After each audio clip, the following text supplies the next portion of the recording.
When I found out that you could measure the shape of the seafloor from satellites rotating around the Earth, it just completely blew my mind.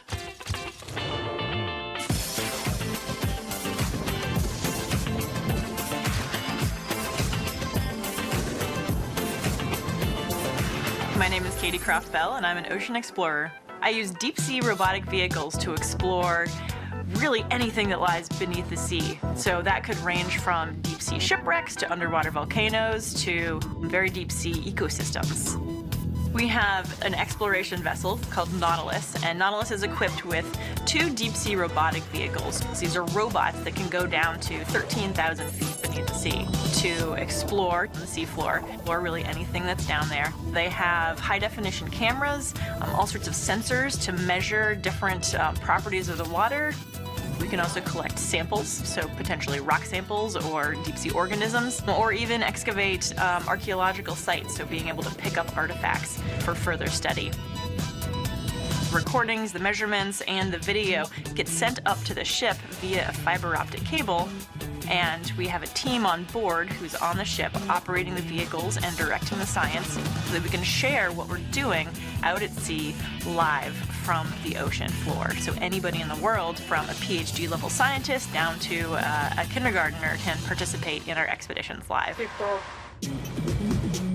One of the hardest things about oceanography is making maps of the seafloor. We have maps of Mars that are 100 to 1,000 times better than we have maps of the seafloor. With Mars, you're looking through the air, so it's very easy to measure. The bottom of the ocean is very, very difficult because you have all this water in the way. You really have to get a ship out there to get a much better sense of what is going on underwater. It takes a very long time. You can only cruise at about 10 miles an hour, and the ocean is very, very big. So it would take 10 ships, 10 years to map the whole world's ocean. So it's really important for us to get out there and create these maps and explore so we really have a good understanding of their scale, their activity, and how they might impact both the Earth and the people living on it. People think black hole, and so then you think sort of like a hole like Wile E. Coyote fell into when he was chasing the Roadrunner. But it's not quite like that. It's 4-dimensional, just like we are.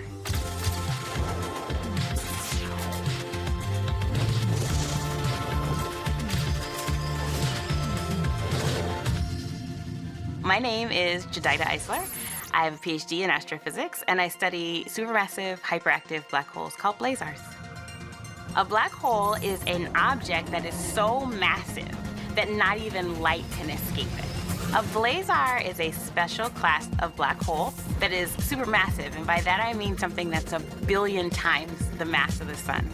I study those, and they're special because somehow, somewhere near the black hole, it's able to spin up these jets of material that are going at 99.99% of the speed of light.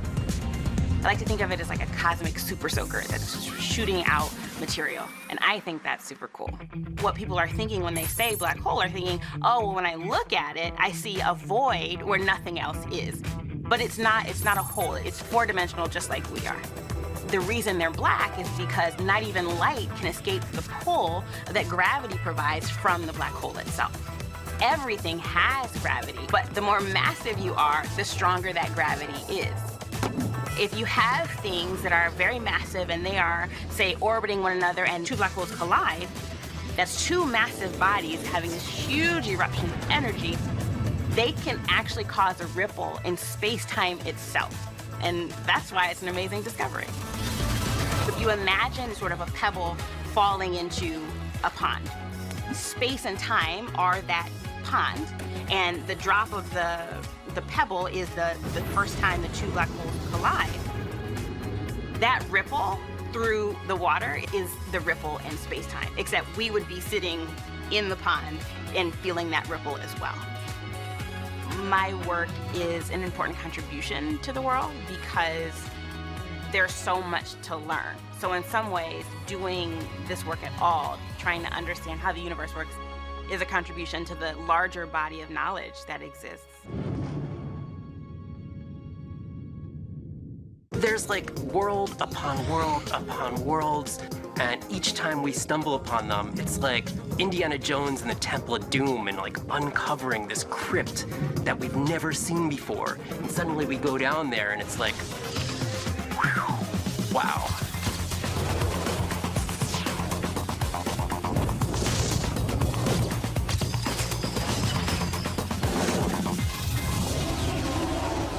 I'm David Gruber. I'm a deep sea marine biologist who's interested in all life in the ocean.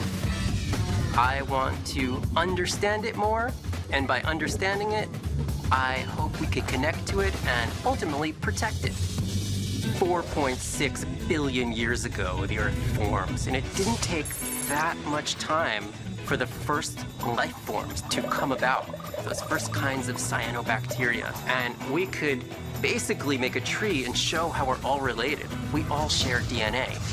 We live on a place where the sun comes up and goes down.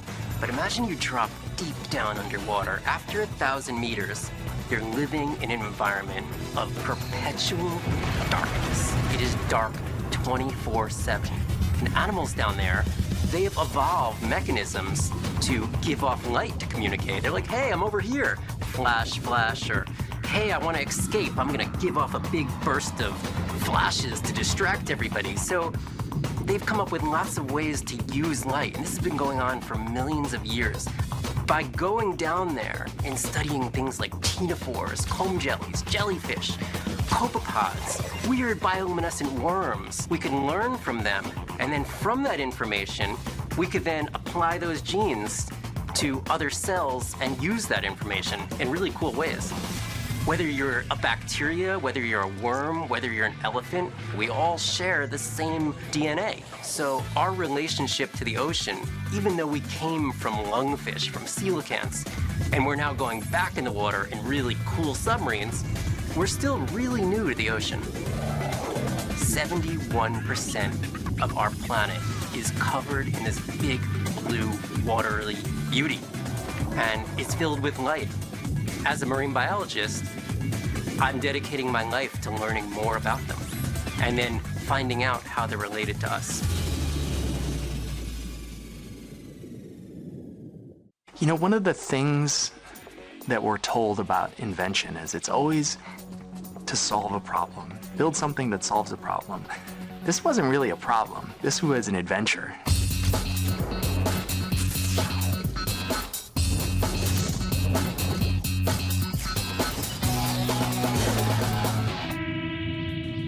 My name is David Lang, and I'm one of the co-founders of OpenROV, and we design and build underwater drones. ROV stands for Remotely Operated Vehicle, and it's basically an underwater drone or an underwater robot. So it goes beneath the surface and sends live video up a very thin tether to the operator back on the surface. The real seed of the idea was with my friend Eric. He told me this wonderful story about this underwater cave that had rumors of gold in there from the gold rush, and all these treasure hunters had tried to go and get it, and he wanted to build an underwater robot to go explore. And I was so taken by the story, I threw in with him right away and started asking people for help and feedback in improving the design so we could actually get it to work. When we explored the cave, we didn't find any gold. The thing we found was this interesting potential future where all of a sudden it doesn't cost a lot of money to build the tools for exploration anymore, and that you actually have access to all the tools that you need.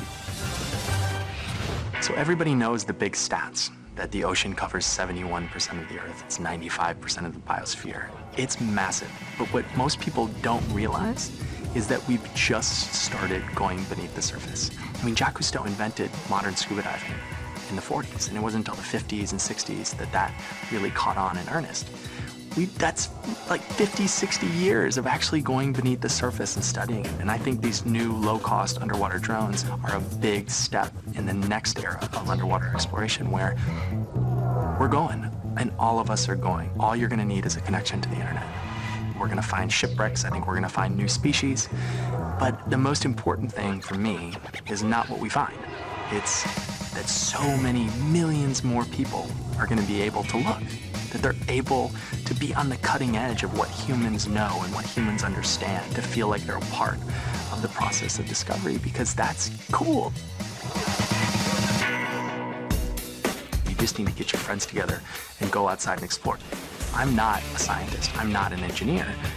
This was just a group of us who had a thirst for adventure. We wanted to explore the unknown, and it's brought us on this incredible journey.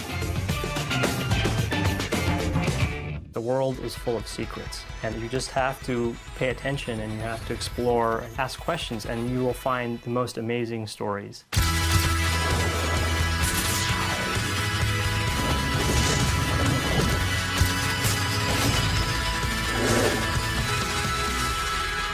My name is Anand Varma, and I'm a photographer.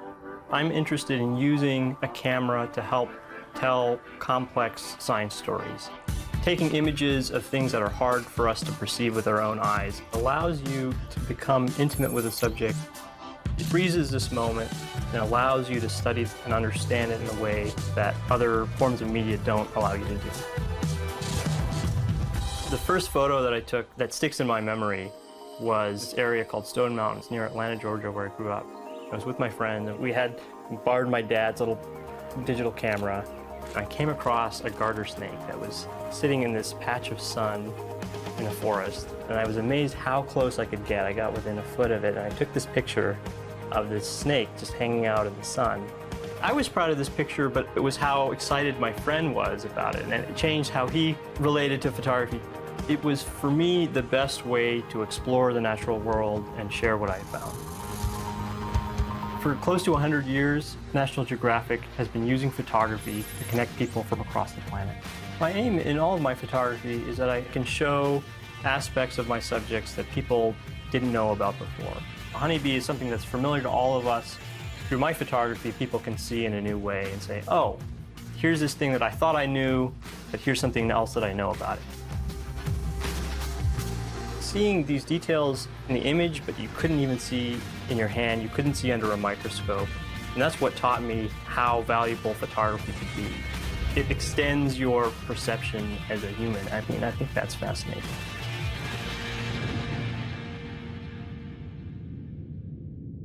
Cities aren't just places where people work and sleep and go to school. They're places where people live. And we know that we can live healthier lives when we're closer to nature. So why should it be that we don't invite nature more into cities?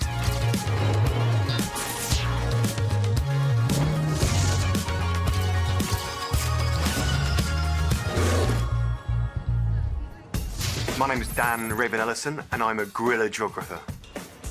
Guerrilla geography is about seeing places in radically new ways. It's about seeing how places are and questioning how they could be by breaking down boundaries and thinking really creatively. I think we are at a really exciting time in terms of exploration and geography. You know, for me, exploration is like the physical manifestation of geography, and the thing that we use in geography to make sense of the world is maps. And there is so much big data out there at the moment, and so much information around mapping that can really help us rethink how we organise our societies. What's really exciting is how more and more people are sharing data and how can tell us stories which can help us then to find solutions to problems. And this is what National Geographic has done from the beginning, right? Is to show maps that unlock imaginations. A really good example is around national parks. So by mapping out an area and giving it a boundary and giving it a strong identity, it becomes investable for people because they can relate to it through its name, through its identity.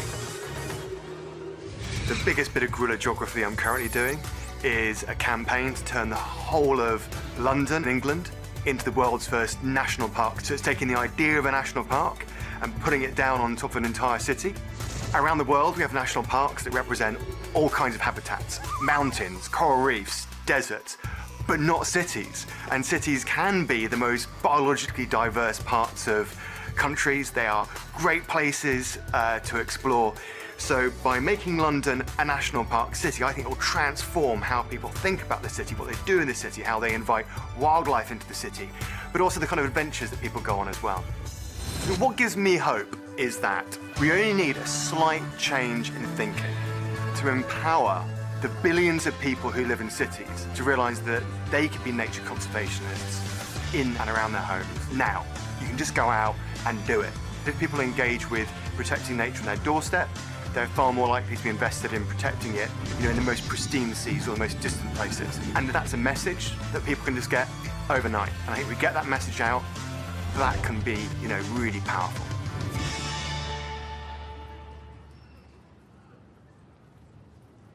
I think to be somewhere that you have never been and somewhere that other people haven't been is really special, and I think it shows where we came from and how our world was before we were here.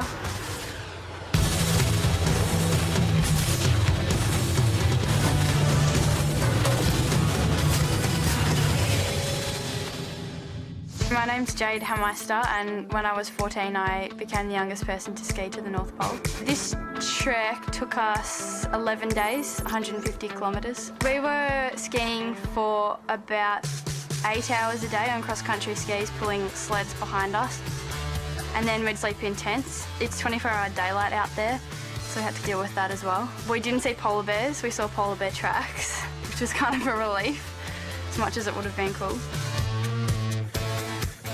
The thing that stood out for me the most was the environment, because it was crazy. It was like nothing I'd ever seen before, and it was so surreal. It kind of felt like you were on another planet. There's no physical pole because it keeps drifting on the sea ice. You have to use the GPS to actually find the pole, and when you first get there it doesn't really feel like the pole until you look at the GPS because it's white. And once we got to the pole, say 5 minutes later we weren't even at the pole anymore because we drifted. I think when we made it to the pole, that was one of my favourite moments on the whole trip because it felt like everything had just come together, and it was the wrap up of the journey, and it was like I was going to remember that for the rest of my life. I think exploring new places and discovering new things can be pretty special. I don't think you can force yourself to be passionate about adventure or exploration. You kind of already have to have that love. And you have a dream or a goal, you should just give it a go. Well, I definitely hope that in completing this journey I inspire many young people especially, and I hope that I inspire them to dream big, and if they have a dream, chase it. And I think if I could inspire them to look up from their phones and see the beautiful world around us, that would be pretty special.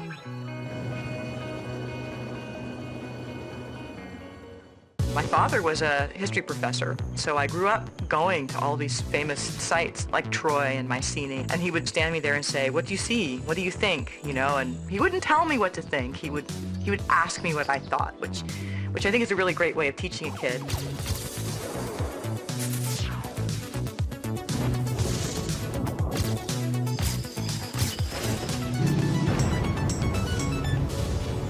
My name is Constance Adams. I'm a space architect. I love architecture because it involves thinking about everything like a 250-mile view, looking at the whole planet, in fact, looking beyond the Earth. What we're doing in terms of our capability of leaving the planet is hugely important. In the historical record, it's an enormous thing. I love doing it.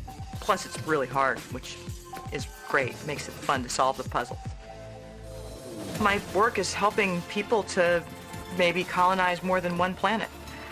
It's certainly in learning how to live in a closed-loop system, like even just the space station on orbit. We are, in fact, learning what kinds of materials are and are not good for use on Earth. One of the biggest problems that we face is a big, big planet, so we don't really see the impact. When we're sitting here or in our home, we don't see the Great Pacific plastic islands, you know. We don't see the places where things are, where the coral reefs are bleaching out. And we don't really feel the relationship between something we've personally done and what's going wrong. But designing for a space station, you know, it's like a whole planet that's just the size of a couple of rooms. And so if we have one thing going on that doesn't work with the rest of the system and is not compatible with life as we know it, well, we learn that pretty quickly. So it's an opportunity not just to position humankind for a greater reality, but also to help us learn to live better with our own planet, our mothership. Just imagine if you made everyone dispose of their own trash on their own property for 6 weeks, right? Not like, you know, take their own trash to the dump, but deal with their own trash. It would dramatically change their shopping habits. It would change their approach to everything that they bring in. So imagine that your home is a closed loop system. You start thinking about everything a little bit differently. What gives me hope is when kids that I work with say something so smart about how we need to do things differently or better, or why do they do things this way? And I think, yes, exactly. It's not like, space architecture famous or anything, but every now and then, someone will say, oh yes, I'll get an article or a thesis that somebody's writing or a project that they're working on and say, oh, you inspired me so much with your paper about this or your talk about that. And I think, wow, that's really great. I mean, anyone who can inspire someone else to explore new ideas, that's something to be proud of.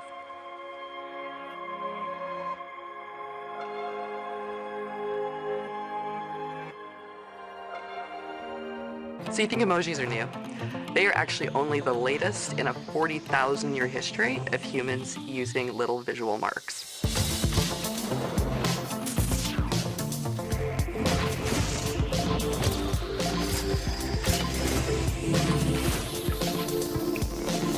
My name is Genevieve von Petzinger. I'm a paleoanthropologist and rock art researcher.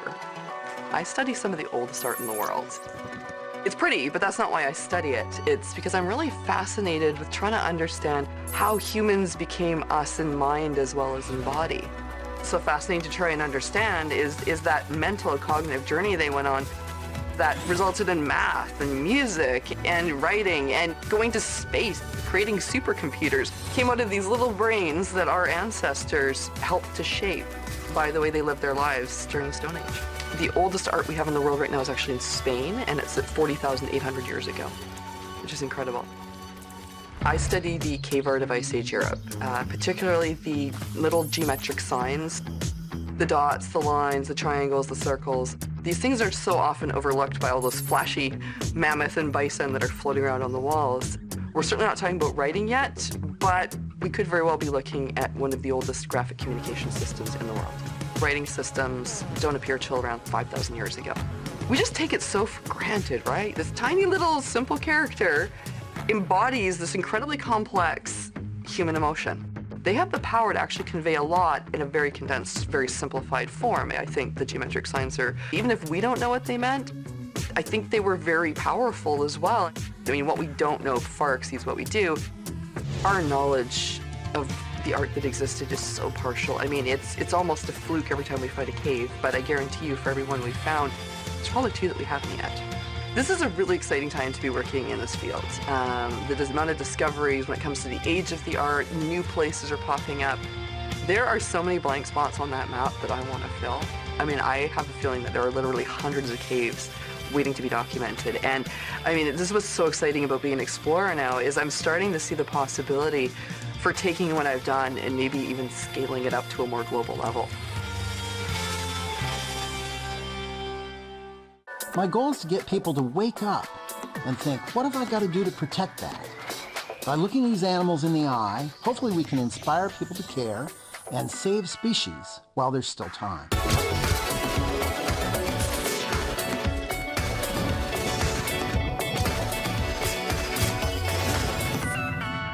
I'm Joel Sartore, a National Geographic photographer. By far the most important project I do is called the Photo Arc.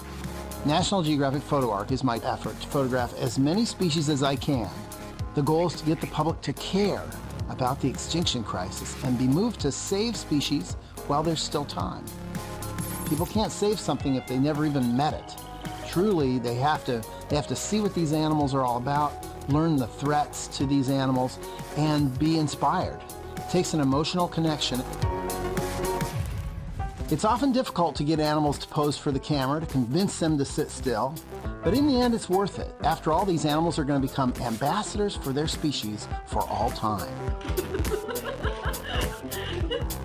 These pictures are all shot in a very clean manner on black and white backgrounds using studio lighting, so we see the essence of the animal in true color, and they're often looking the camera directly in the eye, and that's very hard to resist. So far, I've documented more than 6,000 species. The reason I'm dedicating my career to the National Geographic Photo Arc is pretty simple. Magazine stories kind of come and go, but hopefully the Photo Arc will stick around forever. National Geographic is archiving this project in perpetuity, and they give it tremendous lift. And so it really shows the world what biodiversity looks like. Most people don't even know what that word means. It means all the other plants and animals we share the planet with. That's really the goal, is to have this one place, National Geographic, as a great repository of what the world's wildlife looked like. The end goal is to photograph every species in captivity around the world. It's about 13,000 species, we think. And get the public to care, realize how amazing biodiversity is, that it's very, very worth saving, and also create a lasting archive to show the world what biodiversity looked like at this point in time.